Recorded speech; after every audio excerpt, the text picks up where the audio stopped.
बिस्मिल्लाहिर्रहमानिर्रहीम। अस्सलाम वालेकुम नाज़रीन, उम्मीद करता हूँ आप सब खैरियत से होंगे। मैं हूँ अमाद मजीद, आप देख रहे हैं यूट्यूब चैनल। आज नवाज शरीफ साहब ने एक जलसा किया अफजाबाद में।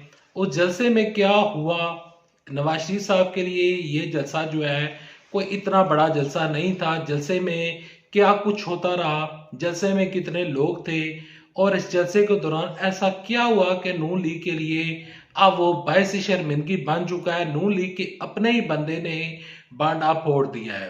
तमाम तर तफसीलात आगे चलकर आप साथ वीडियो में शेयर करूंगा, लेकिन इस खबरों की तरफ चलने से पहले और जलसे के बारे में तमाम तर चीजें डिस्कस करने से पहले रिक्वेस्ट करूंगा कि इस वीडियो को लाइक कीजिएगा, चैनल सब्सक्राइब कीजिएगा, साथ ही नोटिफिकेशन बेल दबाइएगा ताकि जो आने वाले वीडियोस हैं आप उनको मिस ना कर सके। आज नवाज शरीफ साहब ने 2024 में इलेक्शन होने जा रहे हैं, पूरे पाकिस्तान को पता है। वो तमाम तर चीजें रिपीट करने की जरूरत नहीं है। जो मेन चीज है और मेन टॉपिक है उसके ऊपर बात करूंगा। इंतखाबात के सिलसिले में आज जो नवाज शरीफ साहब हैं उन्होंने अपना पहला जलसा किया अफजाबाद में।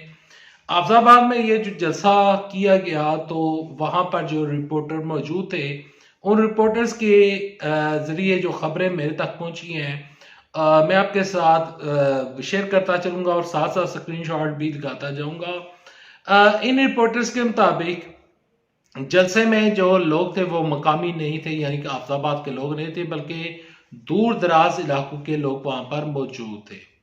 जलसे में बच्चों की तादाद ज्यादा थी और वो ऐसे वहां पर लोग आए हुए थे जिनका वोट नहीं है।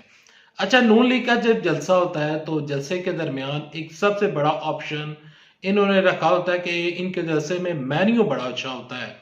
बिरयानी मिलती है, नान मिलते हैं, आपको रोटी मिलती है। तो कई ऐसे गरीब जिनके पास 2 टाइम की रोटी नहीं होती, वो जलसों में आ जाते हैं कि कम से कम आज हम पेट भरकर खाना खा लेंगे। तो वही माहौल हमें वहां देखने को मिला। नवाज शरीफ साहब ने आज जो जलसा किया, उस जलसे में नवाज शरीफ साहब ने वही पुरानी तकरीर, आज भी नवाज शरीफ साहब ने पर्चियां नहीं छोड़ी।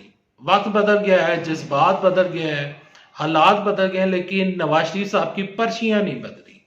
नवाज शरीफ साहब पर्ची पढ़े बगैर तकरीर नहीं करते।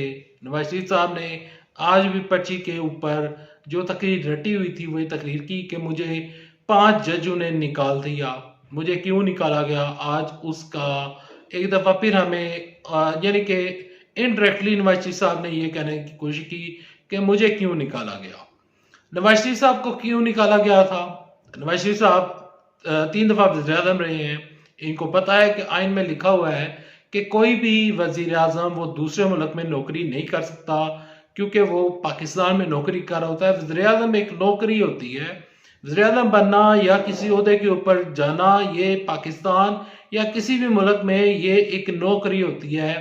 ये इक़्तिदार नहीं होता, ये कोई बादशाहत नहीं होती कि जिस तरह क्वीन अज़बात है वो जो कुछ मर्जी कहेगी और जो कुछ वो चाहेगी वही कुछ करेगी, या जब वो जिंदा थी और जो शहजादा चालस साहब हैं या कोई भी एक बादशाह है, वजीर है, वो वाला सीन नहीं है। ये एक नौकरी है। आइन में लिखा हुआ है कि अकामा आपके पास था, अकामे की बुनियाद के ऊपर निकाल दिया। पनामा का केस अभी तक चल रहा है, अभी वो खत्म नहीं हुआ। वो नवाज शरीफ साहब के ईवन फील्ड के केसेस खत्म तो हुए, लेकिन अभी वो यानी कि केस क्लोज हो चुके हैं। केस दोबारा खुल सकते हैं, मामला दोबारा चल सकते हैं। लेकिन नवाज शरीफ साहब ने कहा कि 5 जजेस ने मुझे निकाला, और क्यों निकाला, और अगर ना निकालते तो आज पाकिस्तान में बेरोजगारी ना होती। नवाज शरीफ साहब जब वजीर आजम थे तो 18-18 घंटे की लोड शेडिंग थी। नवाज शरीफ साहब जब वजीर आजम थे तो सर्दियों में गैस की किल्लत होती थी। पाकिस्तान में उस टाइम भी लोग दुबई, अमेरिका, यूरोप, डिफरेंट ममालिक में जाते थे। नवाज शरीफ साहब के दौरे हुकूमत में पाकिस्तान में कोई दूध और शहद की नहरें नहीं बह रही थी। और नवाज शरीफ साहब हमेशा कहते हैं कि मैंने पाकिस्तान में बहुत अच्छे काम करवाए हैं। मेट्रो के अलावा इन्होंने कोई काम नहीं किया, सड़कें बनाने के अलावा कोई काम नहीं हुआ। अगर ये लोग पाकिस्तान में अपना इलाज करवा लेते और एक ऐसा अस्पताल बना लेते जिसमें ये लोग अपना इलाज करवा सकते हैं या करवाएंगे, तो फिर मैं कह सकता हूँ और कहने के ऊपर फिर मैं मजबूर हो जाऊंगा कि देखें जी ये इलाज भी पाकिस्तान में करवाते हैं।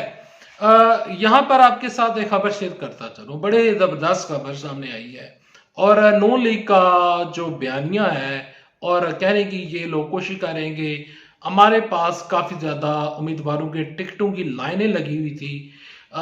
तो वो बयानिया दम तोड़ चुका है। राजा रियाज साहब ने बांडा फोड़ दिया है।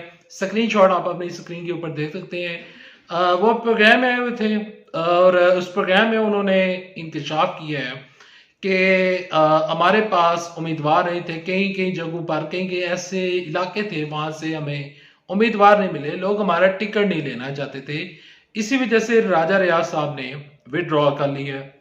और राजा रियाज साहब कहते हैं मेरी कमर में दर्द है, मुझे हर महीने टीका लगता है। मैं उस दर्द के ऊपर नहीं जाऊंगा क्योंकि मैं खुद भी एक पेशेंट हूँ, मेरी भी आंखों का मसला है और मेरी भी बीमारी चल रही है जैसे कि आप सब जानते हैं।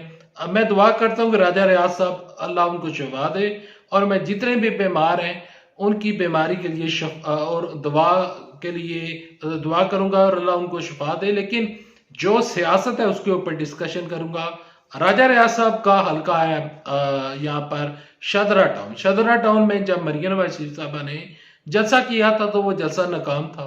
जब जलसे नाकाम हो रहे थे, जब लोग आ नहीं रहे थे, तो राजा रियाज साहब ने कहा कि देखें मैंने तहरीक इंसाफ के साथ बगावत तो की थी, मैंने तहरीक इंसाफ को छोड़ा तो था। अब जो तहरीक इंसाफ वाले लोग हैं, जो वोटर्स हैं, वो गुस्सा निकालेंगे। तो राजा रियाज साहब ने उस गुस्से से बचने के लिए और अपनी जान छुड़ाने के लिए विड्रॉ कर रहे। अब उन्होंने विड्रॉ किया तो मेरे नजर में उन्होंने ये एक बेहतर फैसला किया है। हम इस चीज को क्रिटिसाइज तो कर रहे हैं लेकिन राजा रियाज साहब बड़ी शर्मिंदगी से बच गए हैं। देखिए पूरे पाकिस्तान में क्या सिचुएशन निकलती है और क्या होगा ये तो 8 फरवरी फैसला करेगा। लेकिन यहाँ पर जो सबसे बड़ी चीज है वो ये है कि जो मुनरिफ अरकान जो कि तहरीक इंसाफ के लोग थे, जिन जिन जगहों से तहरीक इंसाफ 2018 के इलेक्शन में सीटें जिन्होंने तहरीक इंसाफ ने निकाली थी, तो वहां पर आज भी तहरीक इंसाफ को वोटर है और वो वोटर आज उन लोगों को वोट तो नहीं डालेगा जो यहाँ पर जिन लोगों ने तहरीक इंसाफ के साथ मुखालफत की, बगावत की, तहरीक इंसाफ छोड़ी। अब वो वोटर्स जो तहरीक इंसाफ के हैं वो लोगों को वोट नहीं डालेंगे, ये एक फैक्ट है। जो ज़िमनी इंतखाबात हुए थे तो वहां पर जो 20 ज़िमनी इंतखाबात हुए थे पंजाब असेंबली में, तो तहरीक इंसाफ ने 16-17 सीटें निकाल ली थी उस टाइम भी, तो अभी वो निकाल सकते थे। आज का जलसा फ्लॉप था, दूर दराज के लोग जलसे में आए थे।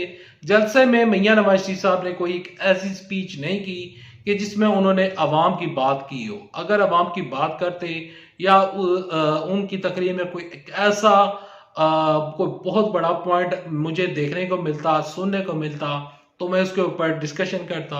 अभी तक लेते हैं नेक्स्ट वीडियो तक लिए दे इजाजत। अल्लाह हाफिज। पाकिस्तान जिंदाबाद। अफवाज पाकिस्तान जिंदाबाद।